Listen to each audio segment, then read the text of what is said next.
నమస్తే కిరణ్ టీవీ భక్తి ప్రేక్షకులకి స్వాగతం. ప్రస్తుతం మనతో పాటు ఉన్నారు గణపతి దత్తాత్రేయ ఉపాసకులు మురళీధర శర్మ గారు. నమస్కారం గురుగారు. మహాదేవ శ్రీమాత్రే నమః. అయితే గురుగారు, ఈరోజు నా ప్రశ్న ఏంటంటే కనుక, కొన్నిసార్లు మరీ చాదస్తంగా మనము మంచి రోజు, మంచి గడియ, మంచి నక్షత్రం ఇలా అన్నీ చూసుకొని ఏదన్నా పనులు ఉంటే, ఇంపార్టెంట్ పనులు ఉంటే తలబెడుతూ ఉంటాం. స్టార్ట్ చేస్తూ ఉంటాం. కానీ కొంతమందికి ఎలా ఉంటుందంటే, ఆ దురదృష్టం అనేది వెంటాడుతూనే ఉంటుంది. వాళ్ళు ఎప్పుడు ఎంత చక్కగా అసలు నిజంగా అంత మనసు పెట్టి చేసినా కానీ ఒక్కొక్కసారి అవుతూ ఉండదు. వాళ్ళకంటే ముందు వాళ్ళ దురదృష్టం వాళ్ళ ముందర ఉంటుందన్నమాట. సో ఇట్లా జీవితంలో అన్ని ఓటములే ఎదురు చూసిన వాళ్ళు ఆ దురదృష్టాన్ని వాళ్ళ లైఫ్లో ఇంకా అసలు అదృష్టంగా మార్చుకోవాలి అని అంటే కనుక ఒక రెమెడీ చెప్పండి. తప్పకుండా. అయితే మీరు అన్నటువంటి ప్రశ్న ఏదైతే ఉందో దురదృష్టము అనేటువంటిది, ఇది మనిషి యొక్క జీవితంలో మొదటి దశ అంటే మొదటి 5 సంవత్సరాల లోపు, 28 నుండి 35 సంవత్సరాల లోపు ఒకసారి, 35 నుండి 45 అంటే 45 నుండి 47, 49 ప్రాంతంలో ఒకటి, ఈ 58, 59 నుండి 67 లోపు ఈ ఇయర్స్లో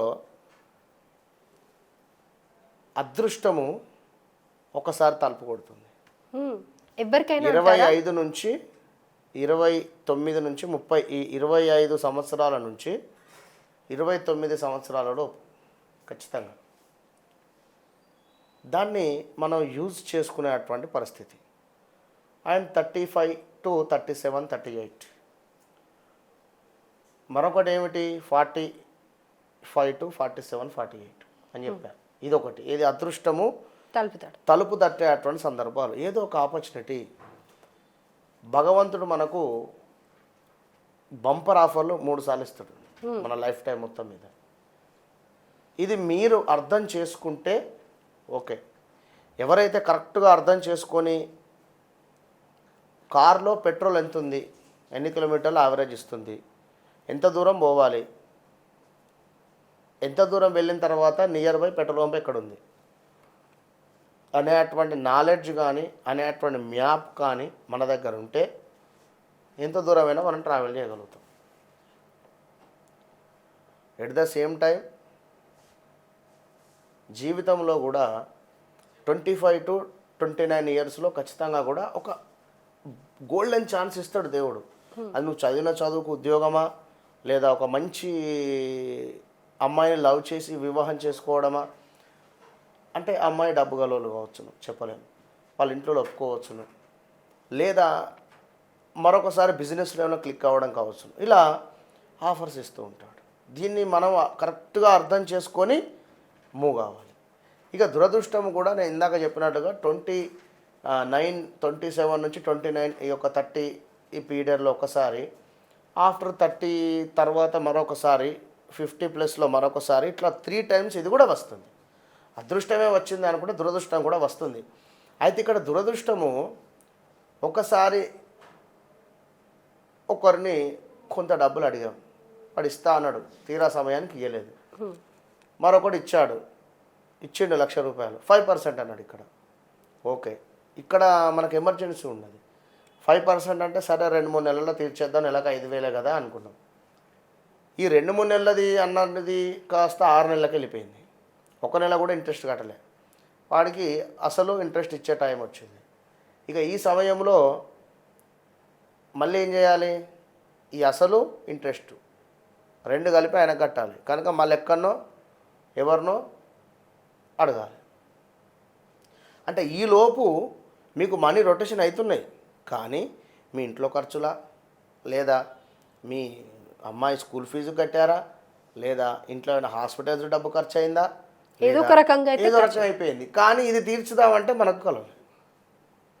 ఇక మళ్ళీ ఏమైంది, బ్యాంకు లోనా లేదా ఇంకెవరినో అప్పు చేయాల్సిన పరిస్థితి తీసుకున్నారు. ఇక్కడ ఏమైంది, ఇక్కడ 6% లేదా 8%, 10% కూడా నడుస్తుంది మార్కెట్లో, కామన్ 10%. కానీ ఇక్కడ 1-2 monthsలోనే కట్టాలి మీరు అమౌంట్, అంతే. తీసుకున్నాం. ముందైతే ఈ టెన్షన్ పోని అప్పు తీసుకున్నాము, ఆ అప్పు కట్టేసినాం. ఇక ఈ 2 నెలలలో నేను బ్యాంకు లోన్ పెడతా, పర్సనల్ లోన్ ఇంకేదో నేను తప్పకుండా చిట్టి ఎత్తేస్తా అనుకో. చిట్టి ఎత్తే సమయంలో వాడు ఎవడన్నా షూరిటీ అడుగుతాడు. ఆ షూరిటీ మనకి ఎవరు ఇస్తారు ఈ కాలంలో? ఎవరు ఇయ్యరు. సరే, అదొకటి ఫెయిల్. ఇంకా లోన్ విషయానికి వెళితే సిబిల్ సరిపోలేదంటారు. మరి దీని అన్నిటికీ అర్థమైంది మూలము.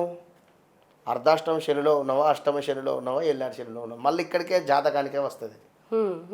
ఇది అర్థం చేసుకోండి. అట్లాంటప్పుడు మళ్ళీ ఏంటంటే ఏమైంది నా జాతకానికి అని చెప్పి ఇది ఈ నాలెడ్జ్ మీకు కావాలి. నేను చెప్పేది ఇది.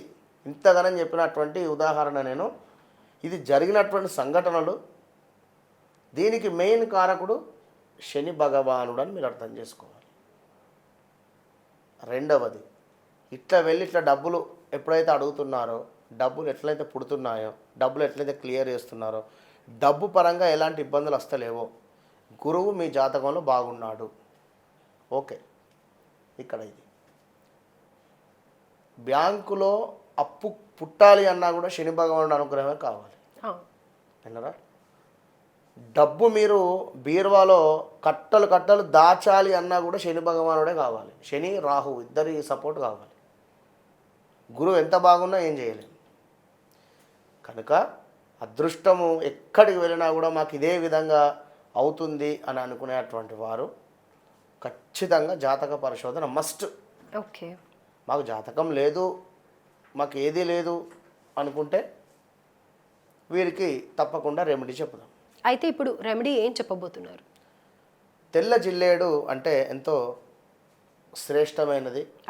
తెల్ల జిల్లేడుతో కూడా గణపతికి సంబంధించి నటువంటి మనకు ఆ వేర్లతో ఉండేటువంటి స్వామివారి విగ్రహం కానీ స్వయంగా గణపతి ఉంటాడు అని అంటారు కదా.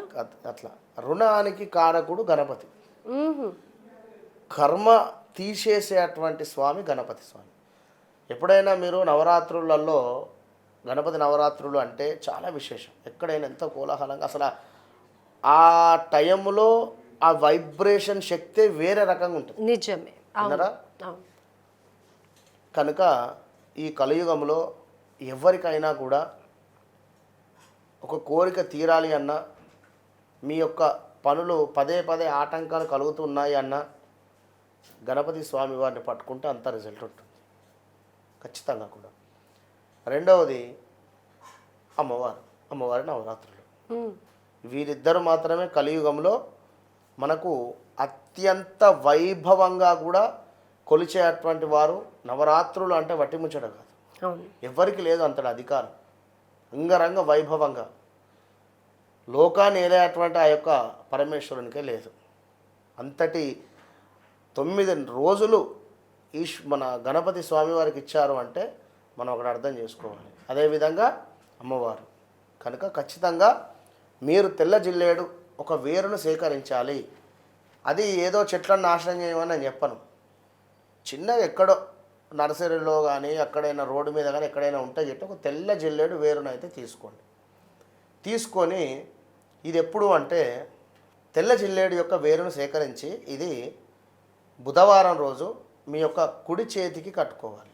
కుడి చేతికి ఒక యంత్రం రూపకంగా కానీ అంటే తాయితు రూపకంగా దీన్ని మలుచుకొని కుడి చేతికి, రైట్ హ్యాండ్ ఆడవాళ్ళైనా మగవాళ్ళైనా అందరికీ కుడి చేతికి చక్కగా కూడా కట్టుకోవాల్సినటువంటి పరిస్థితి.